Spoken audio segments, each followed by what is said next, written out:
The UN Security Council has held an emergency meeting in New York. At that meeting, both Russian and US proposals on a mechanism to investigate Syria's alleged chemical attack failed to pass through.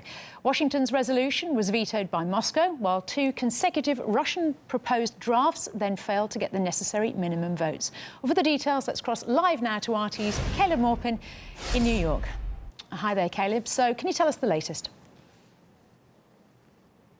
Well, when the meeting concluded, there was no resolution. The countries that make up the 15-member body that lead the United Nations had not come to an agreement. Now, representing Russia, Nebenzia of the Russian Federation, he spoke and he basically pointed out that Russia's resolution would have mandated that the OPCW chemical experts that are on their way to Syria actually visit the site in Duma and actually visit the site where the alleged chemical attack took place and get to the bottom of what exactly happened. Not simply assign blame, but determine what went on in Duma. Furthermore, Russia was willing to provide military escorts and basically make sure that the chemical experts were safe when they visited the site. Now, Nebenzia was quite clear about the threat that vetoing this resolution posed and how the world is in kind of a dangerous situation as we see a clear disagreement over Syria and how to move forward. This is the representative of the Russian Federation speaking to the UN Security Council. This is something that says a lot to us and worries us a lot. It's not clear to us why they voted against the resolution. Maybe the UK ambassador has given an answer to it. They simply should have said they were against it because it was Russia's resolution. You say we are good at playing games, but I would say you are good at threatening. And your threats to Syria worry us a lot.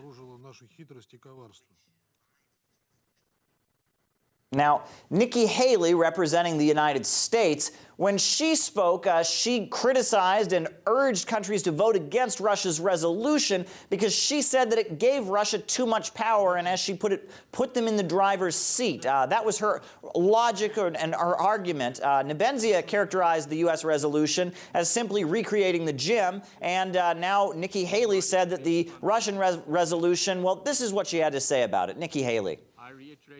The resolution puts Russia and the Assad regime itself in the driver's seat for making arrangements for the fact-finding mission investigators. We're just supposed to trust that the same government who says everything about the Duma attack was fake will work in good faith with the OPCW. Now, Russia's medical experts and chemical experts have visited the site of the alleged chemical attack in Duma, and they are saying they just don't see the evidence. They're not finding traces of the chemical, they're not finding victims in hospitals or dead bodies, and furthermore, they're not finding any eyewitnesses that say they saw an attack take place. Now, interestingly, we have heard from Heather Nauert, the spokesperson for the U.S. State Department, and unlike Nikki Haley and some of the other forces, she is not ready to say who is to blame for this attack. She says that the State Department of the United States does not know who carried out this chemical attack. This is Heather Nauert of the U.S. State Department. Now, we do know that some sort of a substance was used, a chemical was used. We're just not sure at this point today exactly what was used. Now, at this point, chemical inspectors from the OPCW, chemical experts, technicians, are on their way to Syria. But the 15-member body that leads the United Nations has not agreed on what their mission will be. Both resolutions, the one from Russia and the one from the United States, have been defeated. They've been vetoed. So it's pretty clear that there is not unity in the international community about what the OPCW will be doing. Now, every country agreed that the use of chemical weapons was unacceptable, and they also agreed that there needed to be an investigation to determine what exactly happened. However, the nature of that investigation, that was the point of disagreement. And there was not a resolution. At this point, there is not a unified agreement, and there is not a resolution that's been passed by the 15-member body, the United Nations Security Council, which leads the United Nations. Indeed. Sounds like we have a position of stalemate. Caleb Maupin in New York, thank you very much indeed. Thank you. Well, these are the pictures from inside Duma at the scene of the alleged attack. Russia's military and chemical experts searched the area but couldn't find any traces of banned substances, and that neither did they find any patients treated for chemical poisoning in Duma's hospitals. This has led Russia to claim the reported chemical attack is fake and has been staged. Well, to discuss this issue further, we are now joined by former US diplomat Jim Jatras. Jim, thank you very much indeed for joining us on quite a night there. Thank you, I mean, what can we expect now from the US now that the UN Security Council meeting has failed to adopt a course of action? It's not clear. Over the last day or so, the word from the White House, from all the U.S. government spokespeople, seems to be that a decision was imminent and military action itself might be imminent, on the same pattern as we saw a year ago over the Khan Shaykhun incident. On the other hand, there's been a report today that some kind of high-level meeting between military experts, Russian and American, is supposed to take place next week. According to the report we just heard, OPCW investigators are on their way to Duma. Maybe there is a sliver of hope that the attack will be held off until some cooler heads prevail. But my fear is that the exact opposite will occur, that the attack will be launched in order to prevent a neutral investigation by the OPCW. Let's remember, unlike the previous alleged chemical weapon uses in Syria, where the spot of the alleged attack was held by the jihadists who prevented an investigation, here we now have the Syrian government in control of Duma and opening the doors for the international inspectors to come in and make an impartial investigation. Let's hope that takes place. And also, in the meantime, the US State Department, they don't know what chemical weapon was used, but as you said, considering that military option, I mean, why is there this rush to strike? I think the rush to strike is to precisely prevent a real investigation. Let's be honest about this, Kate.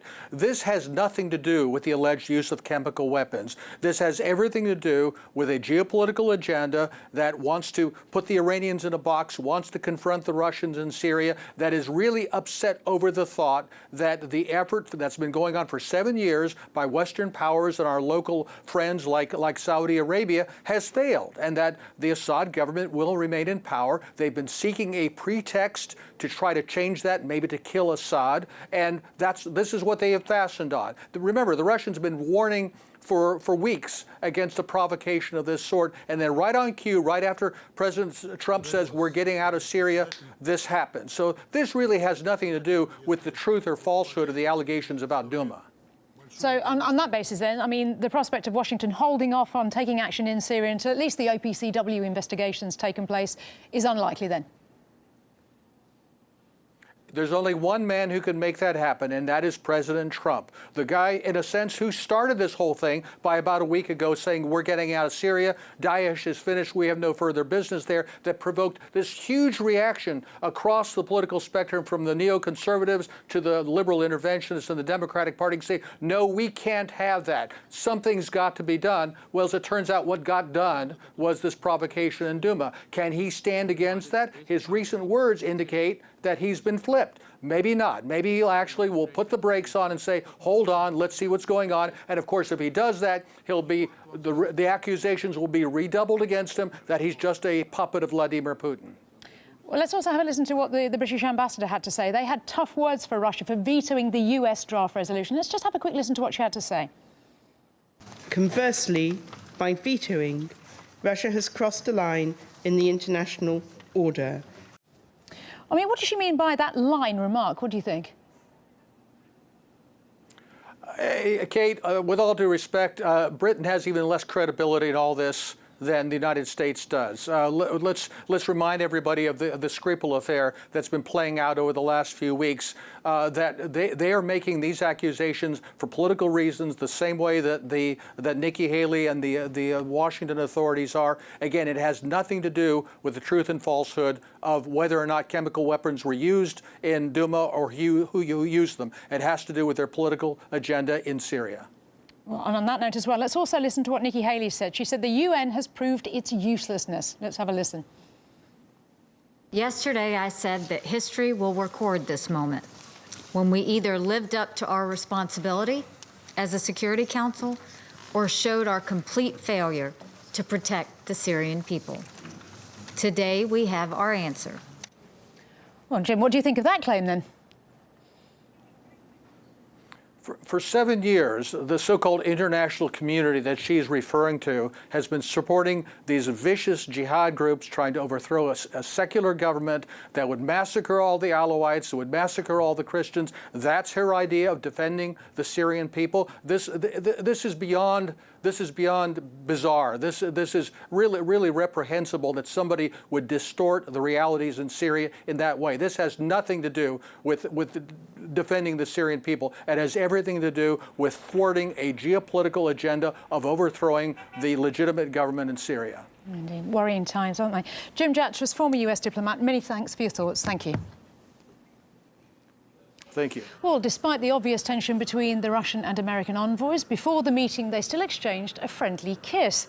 They also talked for a while, with Vasily Nebenzia seeming unwilling to let Nikki Haley go. The chat ended with a handshake. Well, meanwhile, the EU Organisation for the Safety of Air Navigation has issued an alert. It says all flights in the Mediterranean area within the next 72 hours should exercise caution in planning due to possible airstrikes in Syria. Russia's Federal Air Transport Agency also informed the country's airlines of possible danger in the area. Well, European powerhouses Germany and France have also issued their own statements on the situation, blaming Russia for its alleged obstruction of the investigation. Internationally, Russia has so far been preventing opportunities to examine things and ascertain responsibility. We don't see this approach as constructive or satisfying. It can't continue like that anymore. Any decision we take will not affect Syria's allies. But if the decision is taken, it will of course target Syria's chemical capabilities.